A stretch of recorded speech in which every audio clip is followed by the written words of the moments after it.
Good morning, everybody. Welcome back. I hope you really enjoyed your spring break and you got lots of relaxation in. So we're starting right back up where we left off, which was chapter 6. Like I told you guys before break, we are going to do 2 chapters a week because I really kind of want to get through this so we can start our next book, which is going to revolve around Greek mythology. So I'm really excited. Okay, so here's chapter 6. Keeping in shape all year long. Running dogs is more work than it appears to be on TV. It's not simply a matter of hopping on the runners and taking off with your team, nor is it just a seasonal sport. The dogs aren't toys that you can ignore for days if you get tired of playing with them. They are living beings that require attention, love, food, water, housing, cleaning, and training every day of the year. My dogs and I train year round, during the day and even sometimes at night. It's fun to train at night by a headlamp.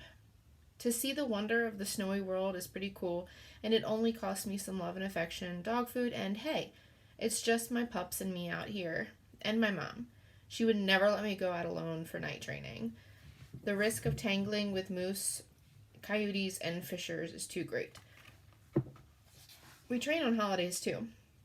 On Thanksgiving, we go out for a run before my family sits down to our big dinner. On Christmas Day, we train before we open our gifts, or give the dogs theirs, usually marrow bones.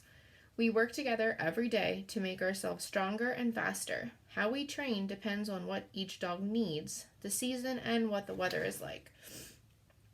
Each year, I keep in shape by participating in a sport called canicross, which is cross-country walking or running with a canine.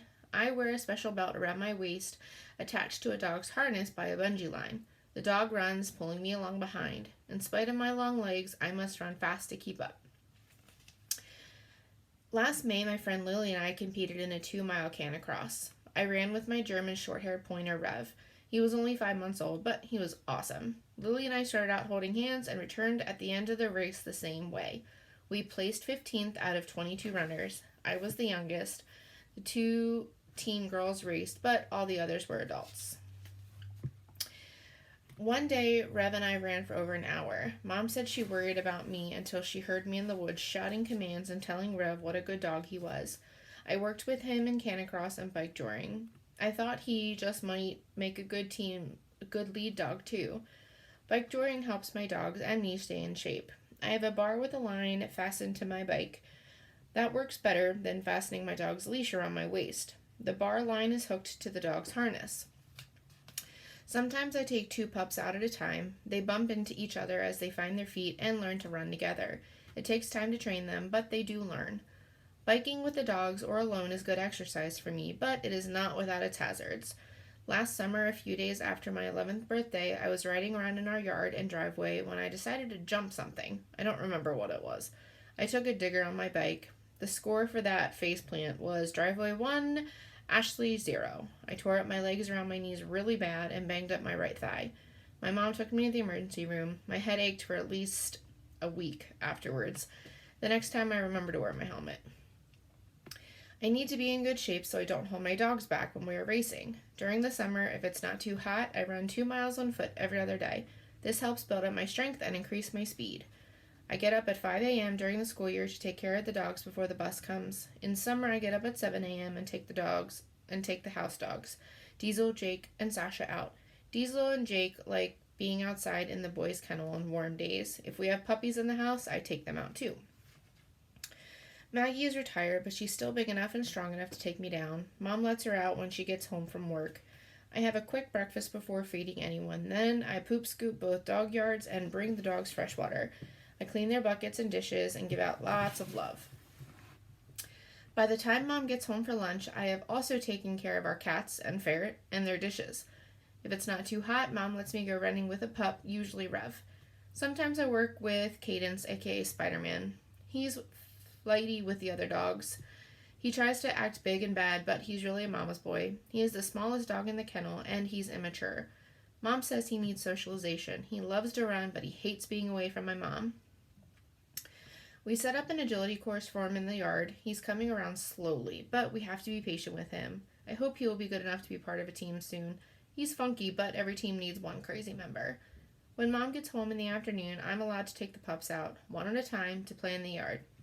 They love to chase a ball. They tear around like chickens with their heads cut off.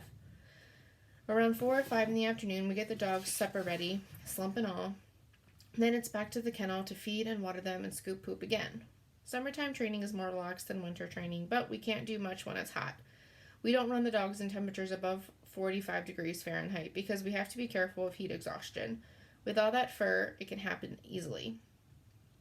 I need to be careful myself, too. When it's hot, I keep the dogs cool by pouring water on them, or I turn on the sprinklers and run through them with the dogs. When Mom is home, I do laps in our pool and work on my front and back flips as well as handstands. This past summer, I did 25 laps most days with a dog or two at a time. Sometimes Nana puts her boat in the lake and takes me and some pups out to fish, tube, and chill. Mom and I also take some of the pups out on the lake in our boat for water training. We let them run wild on sandbars. They stay cool and get used to running around in the water at an early age. Most importantly, they learn not to be afraid. They love it, and because they're exposed to the water when they're young, it won't bother them to get wet when they're older. Throughout the summer and fall, my dogs and I practice and compete in dry land racing. We use a light cart that looks sort of like a tricycle built for a 6-foot driver. It has 2 wheels in the back and 1 wheel and a platform for my feet in the front. This kind of racing is slower than running on snow. It gives the dogs a workout, and my mushing friends and I enjoy competing each other. Mom says I look like one of the dogs with my ponytail flying as we charge along. When fall comes and it cools down, Mom and I train the dogs with our wheeler, our old 4-wheeled ATV with no engine. We hitch at least 8 dogs to it and put in neutral so they can pull it. We rotate the dogs, but we always keep leaders in lead positions and wheel dogs in the back. Pulling the wheeler makes the dogs work hard as a team, but I don't get one-on-one time with them when we do that. That's why I don't like it. To speed train, we use another 4-wheeler with a motor. We set it at a certain speed, like 18 miles per hour, and the dogs run in front of it. Both training methods are good for the dogs and for me. Seeing them running is pretty cool. It builds my confidence so I won't be afraid when it comes to the real races. In the fall, I train my dogs after school until dark, when it gets dark in the late afternoon. I can only train them on weekends. One mid-November afternoon, my mom clocked us running 3 miles in 5 minutes flat. I was blown away by how fast we'd went. This was the first time Virgil had run lead alone in front of the dry cart while Justice and Peanut picked up the wheel. When we have enough snow, we will do our daily training on runners. That's what my dogs and I enjoy most, but we have to accept whatever weather comes. In the winter of 2008-2009, we had scarcely any snow until Christmas. Spending time with my dogs is my greatest joy. I can talk with them and get things off my mind. I have many things to think about. My dogs, dog food, money to buy racing equipment, my mom and Nana and Poppy, staying on the honor roll at school, having enough snow this season, and winning the gold medal for junior racers. I like to watch the sunrise with the dogs in summer and even in winter when it's 10 degrees below zero and I can see my breath. I put my arm around the nearest dog and take in all the colors. It gives me a warm feeling that everything is okay, a moment of tranquility that I never get with drugs. Not that I try. Mom would have had my hide if I did. One time, a 7-year-old girl who races sibs emailed my mom. She said she wanted to be like me when she grew up. Ashley's cool because she races for her dogs, she said. She closed her letter by saying, "People like Ashley grow up and become legends." Oh yeah, how could a kid like me become a legend? Legendary people make history. I just run dogs. I don't want to be famous. Well, maybe that's not true.